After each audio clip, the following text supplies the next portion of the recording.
Okay, so it's recording, so if you just want to go through, you just do name, Okay. kind of why you wrote the book, and little story. Okay. My name is Eugene Buchanan. Live up in Steamboat Springs, Colorado.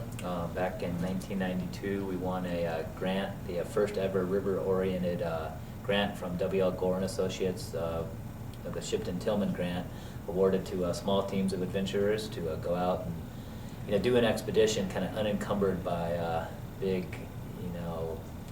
like things that would affect a big expedition. They just wanted small, tight-knit groups of friends to go out and create a goal and go do it. So we won that grant to go run a river in Siberia. And unfortunately, unbeknownst to us at the time, getting information on rivers over there was pretty difficult.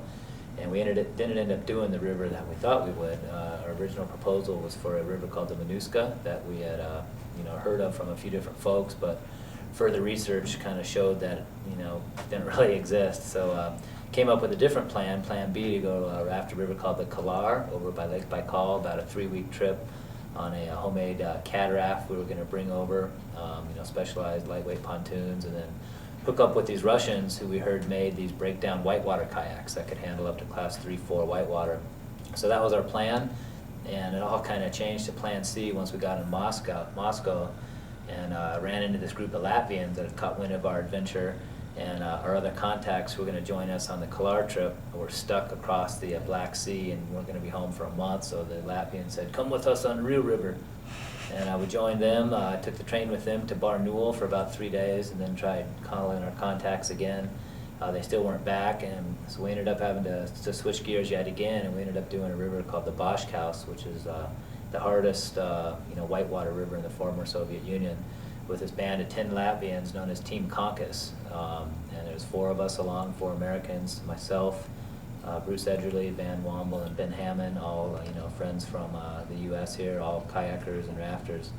And joined these guys for about a 28-day trip down the Bashkaus and on homemade rafts made out of germ warfare suits, and made frames that they put in for 3 days. Their life jackets are made from soccer balls and wine bladders. Ended up trading vodka to gun horsemen for sheep because we ran out of food. Subsisted on pork fat and sugar cubes, and all this while negotiating class 5 rapids in the middle of Siberia. And really got to know these guys really well by the end of the trip, and that was kind of the impetus for the whole book. Is we kind of bonded as brothers on the Bashkaus, as cliche as it sounds, but it really was the case. And in writing the book, a standalone book on this trip wasn't the first topic that I had chosen. I was going to do more of an anthology collection of different, essays, and I've been the editor of Paddler magazine, or I was it for 14, 15 years, traveled all over the world. I was going to do a collection of stories, based on that.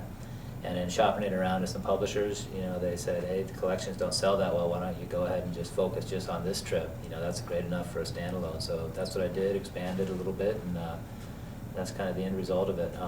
Couldn't have done it without Team Kaukas, and in particular Ramich, the trip leader, his wife Olga, and Boris were the only 3 who really spoke any English, so we got to know them the best. And we actually got Boris a job over here working for the National Outdoor Leadership School afterwards. He kind of came over here and learned the U.S. way of running rivers and that sort of thing. And we actually saw him last summer. He came over here and we all went kayaking up on the Arkansas River. So, yeah. Okay.